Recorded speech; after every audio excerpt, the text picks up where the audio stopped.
200 bullet की रफ्तार से आगे बढ़ते हुए देश में चीनी के दाम अब 70 पार कर गए हैं। उसके बाद मोदी सरकार के मंत्रियों ने, एनडीए के मंत्रियों ने कैसे मूर्ख बनाने का खेल शुरू कर दिया है, वीडियो में पूरा एक्सपोज करेंगे। जयंत चौधरी जैसे नेता कैसे चीनी के मुद्दे पर देश के किसानों को और जाट समाज को मूर्ख बनाने का काम कर रहे हैं। इसके अलावा दिनेश लाल निरवा से जब सवाल किया जाता है चीनी के मुद्दे पर तो कैसे पागलपन वाली बात करते हैं, उनका बयान भी आपको सुनाएंगे। पहले आपको सुनाते संजय सिंह क्या कहते हैं। चीनी 70 पार जाने पर इथेनॉल वाला खेल का आरोप लगाते हुए संजय सिंह क्या बोलते हैं, जरा सुनिए।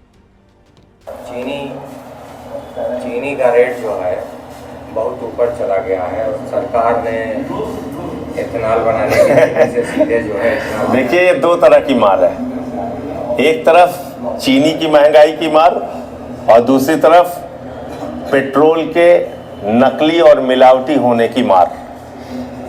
देश की जनता को दो तरह की मार दी जा रही है। नंबर एक, आपने 25 लाख टन चीनी बनाने लायक गन्ना,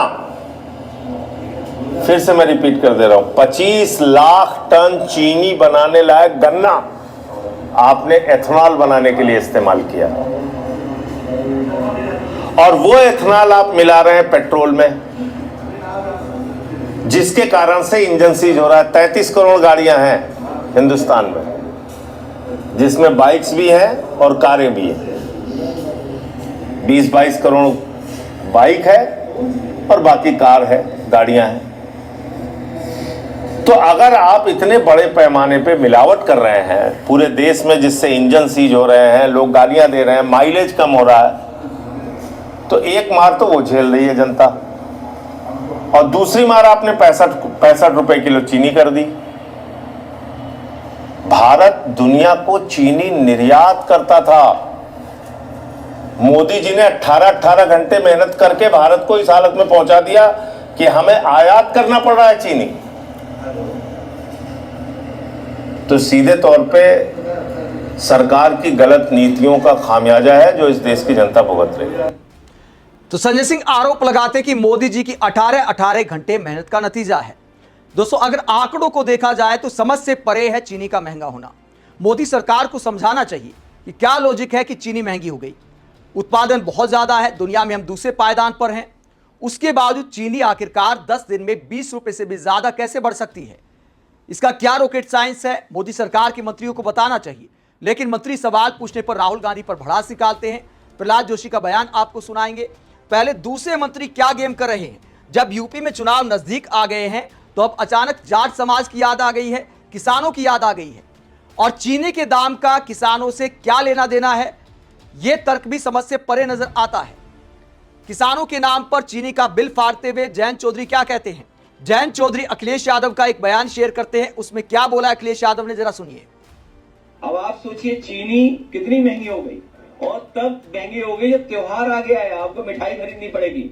और एक हिसाब किताब लगाओ कि अगर आपका गुलाब जामुन कितना महंगा हो गया होगा, रसगुल्ला कितना महंगा हो गया होगा, बर्फी कितनी महंगी हो गई है। तो सोचिए मुनाफे की वजह से ये पेट्रोल में इथेनॉल मिलवा रहे हैं और मुनाफे के लिए चीनी महंगी कर रहे हैं। तो बीजेपी के लोगों को कम से कम। तो यहां पर अखिलेश यादव रसगुल्ले की कीमत की बात करते हैं, गुलाब जामुन की कीमत की बात करते हैं कि त्योहारों का मौसम आ रहा है, चीनी के दाम अगर 70 के पार गए हैं तो सब कुछ महंगा होना स्वाभाविक है। तो गरीब आदमी के लिए मिठाई खाना मुश्किल हो जाएगा। तो जयंत चौधरी इस बात पर चिढ़ जाते हैं और जिस भाषा में ये पोस्ट किया है जयंत चौधरी ने, वो इस बात को दिखाता है कि शुरुआत में तो थोड़ी हिचक थी, अब लगता है कि पूरी तरह से बीजेपी के रंग में रंग गए हैं। वही भाषा, एकदम से हर बात में राष्ट्रवाद को घुसा देना और गलत बात को सही साबित करने की कोशिश करना। जयंत चौधरी क्या कहते हैं, राष्ट्रीय लोकदल की सीटों की फिक्र है, अपनी नहीं। गुलाब जामुन रसगुल्ले की कीमत की चिंता है, गन्ना किसानों की नहीं। गाड़ी के माइलेज पर दुखी है, भारत की ऊर्जा स्वाधीनता की परवाह नहीं। तो यहां पर 3 लाइनें लिखी हैं जयंत चौधरी ने, तीनों का विश्लेषण करते हैं। पहली लाइन की राष्ट्रीय लोकदल की सीटों की फिक्र है, अपनी नहीं। यह तंज इसलिए कसा है क्योंकि इस बात का दर्द है कि अखिलेश यादव ने आखिरकार चवन्नी कैसे बोल दिया। तो यह बयान तो खुद जयंत चौधरी ने दिया था कि चवन्नी थोड़ों की पलट जाऊंगा। मतलब बीजेपी के साथ जाने को लेकर जब कुछ सवाल उठे थे तो जयंत चौधरी ने एक दावा किया था कि मैं कभी नहीं पलटूंगा, चवन्नी नहीं हूं जो पलट जाऊंगा। तो उसी बात को लेकर अगर आज अखिलेश यादव तंज कसते हैं तो बुरा क्यों लगता है। इसके बाद इस बात को सही साबित करने के लिए जाट समाज का कार्ड खेलते हैं और कहते हैं सियासत की लड़ाई में कुछ सस्ते शब्द बोलने ही थे तो मेरा नाम लेकर बोल देते, कोई बात नहीं थी। जाट समाज को टारगेट करना और कहना ABCD हमने सिखाई। मैं इस अहंकार को देख चुका हूं करीब से और मानता हूं ऐसा आचरण सिर्फ पतन लाता है। तो अब जयंत चौधरी अपने पर टारगेट को जाट समाज पर टारगेट बता रहे हैं। एक बार इनसे सवाल किया गया था, जब जाट नेता इन्हें बोला गया था तो इन्हें गुस्सा आ गया था। जयंत चौधरी ने कहा था कि जाट नेता सुनते सुनते मैं पक गया हूं, मैं तो सर्व समाज का नेता हूं। तो आज अगर आप पर टारगेट किया गया है, अगर आज आप पर चवन्नी वाला तंज कसा गया है, अगर अखिलेश यादव बीजेपी के साथ जाने को लेकर, धोखा देने को लेकर आप पर चवन्नी वाला टारगेट कर रहे हैं, तो जाट समाज का अपमान कैसे हो गया? यह लॉजिक समझ से परे नजर आता है। इसे कहते वक्त देखकर अपने जज्बात बदल लेना, और वही जयंत चौधरी के मामले में दिखाई दे रहा है। जब बीजेपी के साथ गए थे तो क्या जाट समाज से पूछकर गए थे आपके अपने कितने नाराज है इस फैसले से? एक आध बार उनसे जाकर पूछना चाहिए। इसके बाद दूसरी लाइन में जयंत चौधरी कहते हैं गुलाब जामुन रसगुल्ले की कीमत की चिंता है, गन्ना किसानों की नहीं।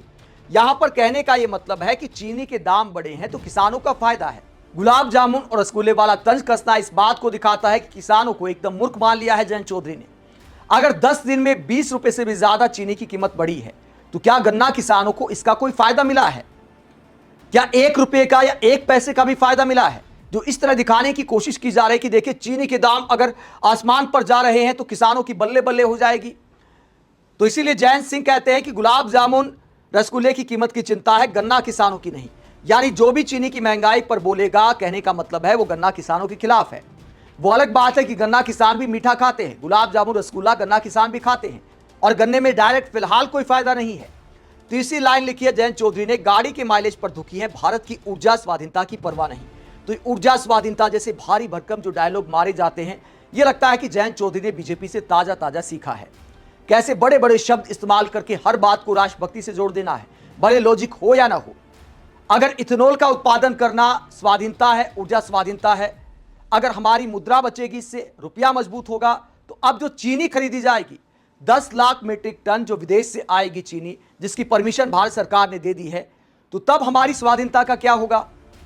ज्यादा पेट्रोल खरीद लेते तो चीनी खरीदने की नौबत नहीं आती, क्योंकि इथेनॉल के उत्पादन में गन्ने का इस्तेमाल नहीं होता, उस गन्ने से चीनी बन सकती थी। एक सामान्य सा लॉजिक है।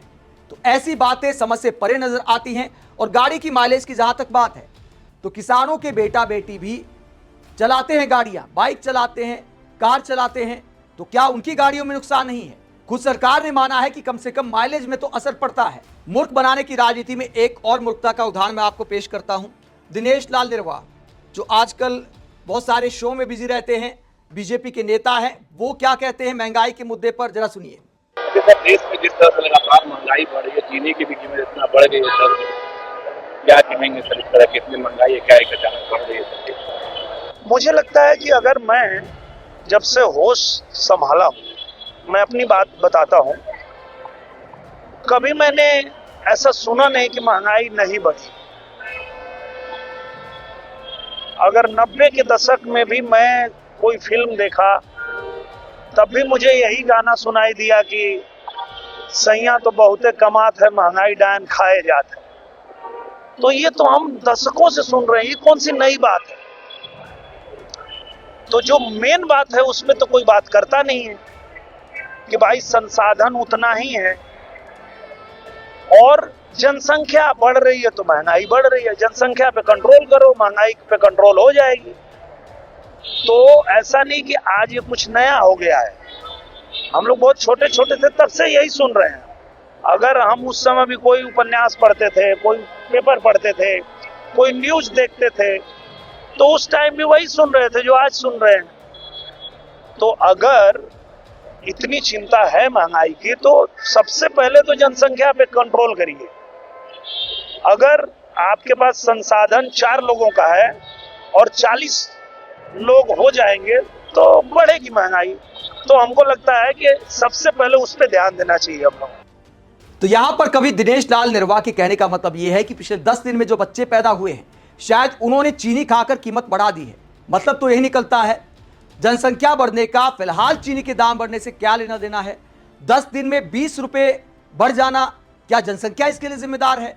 क्या 10 दिन में ही इतनी जनसंख्या बढ़ गई कि एकदम से चीनी के दाम बुलेट की रफ्तार से बढ़ने लगते हैं? क्या बच्चे पैदा होते हुए चीनी खाना शुरू कर देते हैं? अचानक दाम में उछाल को लेकर सवाल है जिसका कोई लॉजिकल जवाब सरकार के पास नहीं है। जब सरकार वालों से सवाल किया जाता है तो विपक्षी नेताओं को टारगेट करते हैं। प्रहलाद जोशी क्या कहते हैं, राहुल गांधी पर भड़ास निकालते हुए क्या बोलते, जरा सुनिए।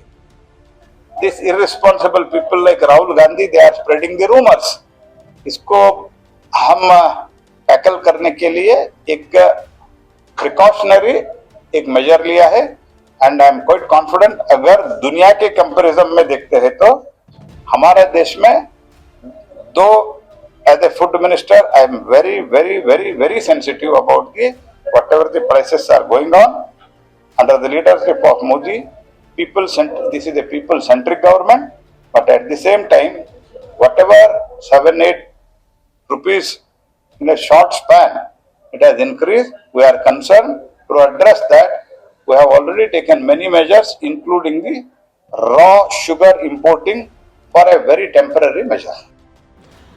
तो मंत्री जी राहुल गांधी पर भड़ास निकालते हैं कि राहुल गांधी अफवाह फैला रहे हैं। दोस्तों, हकीकत यह है कि पिछले 10-15 दिन में या लंबे समय से राहुल गांधी ने चीनी का चाय भी नहीं बोला है। राहुल गांधी ने वीडियो रिकॉर्ड करने तक चीनी की महंगाई पर कोई भी बयान नहीं दिया है। अब आगे आज शाम तक दे दे तो कह नहीं सकते, लेकिन फिलहाल की बात करें तो पिछले 10 दिन में एक भी बयान राहुल गांधी का चीनी की महंगाई को लेकर नहीं आया है। और मंत्री जी कहते हैं कि चीनी की महंगाई पर राहुल गांधी अफवाह फैला रहे हैं, जो इस बात को दिखाता है कि मोदी सरकार के मंत्रियों के दिमाग में राहुल गांधी घुस गए हैं। कभी कोई मंत्री तैरने जाता है नदी में, वहां पर कहता है कि राहुल गांधी ऐसा नहीं कर सकते मेरी तरह, मैं तो ऐसा खतरों का खिलाड़ी हूं, बचपन से ही तैरना जानता हूं। जिस मुद्दे पर राहुल गांधी ने बोला नहीं, उस मुद्दे पर राहुल गांधी पर अफवाह फैलाने का आरोप लगाते हैं और कहते सरकार सभी कदम उठा रही है और कदम उठाने के साथ साथ हर दिन के साथ चीनी बुलेट की रफ्तार से बढ़ती जा रही है। आप चीनी की महंगाई के मुद्दे पर क्या सोचते हैं, कमेंट बॉक्स में अपनी राय जरूर दें। साथ ही चैनल को सब्सक्राइब भी करें। नमस्कार।